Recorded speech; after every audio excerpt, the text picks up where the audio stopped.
we're going to be using for the ruffles. So we have to aware of getting here. The length is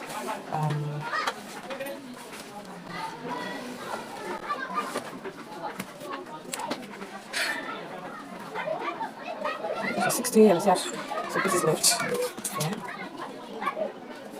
So length is 60, let's say 66 or 67. So you remember this is too away, so we are going to loosen it. This is a used dash, okay, so we are going to loosen it and it's going to give us two stripes. We are done separating them and this is what we have. But if you have your own ashoke that is not used, maybe probably you just got it and you want to make this design, just measure out 65 to 70 inches is okay in two places. So this is what it's going to give you. Then when you're done, you join it together this way. Bring the two edges together and join it like this. You bring the other edge too and also join it together like this. So that is what you're going to be doing off camera.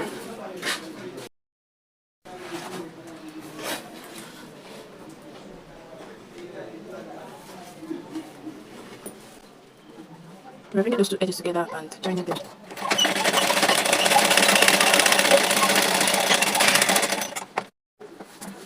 We are doing the same thing for the second edge too.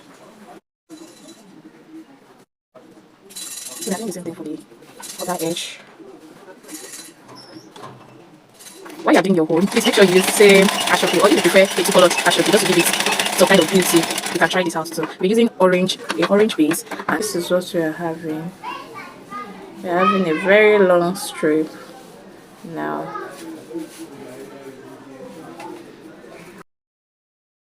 After that, we're going to fold it this way. We're going to fold this way. You see our edges all together.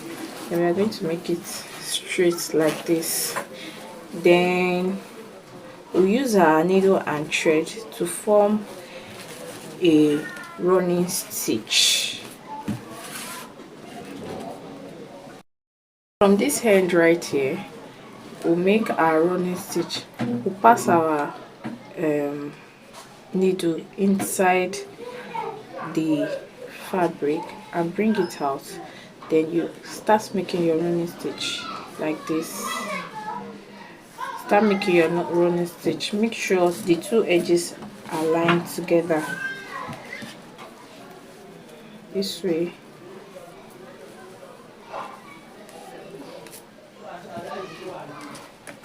Now I need you to watch me closely.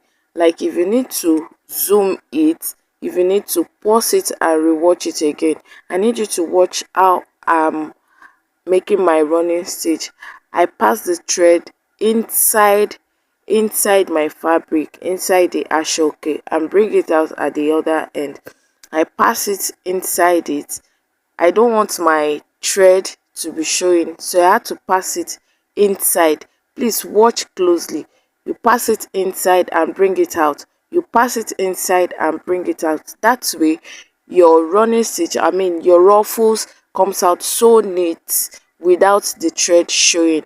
I hope you guys understand what I am saying, and that is how we are going to make the running stitch all through the ashoke. This is what we are going to be having after we are done with the ruffles.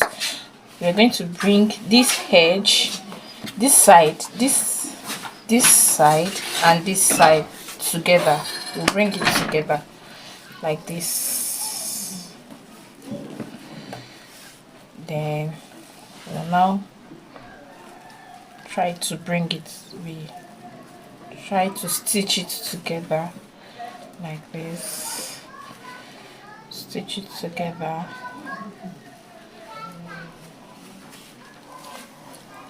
So that is how I'm going to do till we get to this end.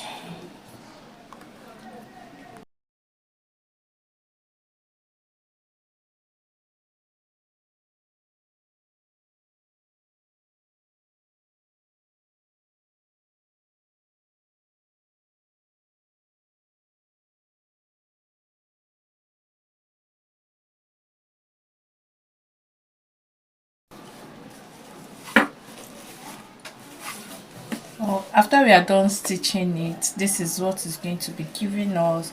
Look at how beautiful it is. Look at how beautiful it's looking. So now you're going to place it on your autogele base or your Alice band, whichever way you want to do it. But now I'm going to be placing it on my autogele base.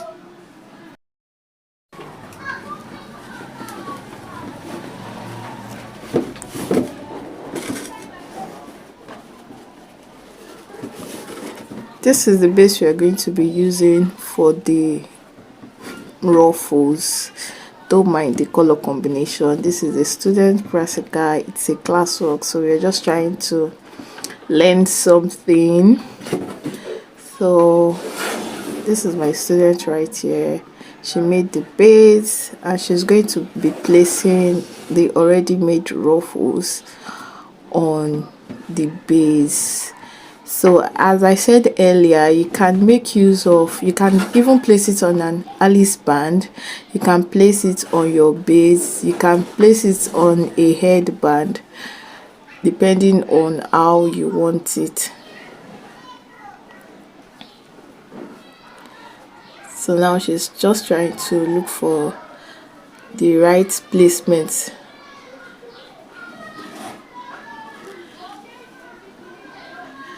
Whichever way you wish to place it, you can place it by the side, you can also place it by the other side and even the front.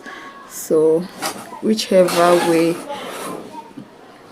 way you prefer it to be, just make sure you style it nicely.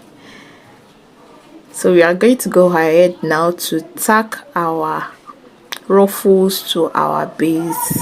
I hope you learned something new today and I hope you're going to try yours out. So let's go ahead to go and tack our base, our ruffles to our base.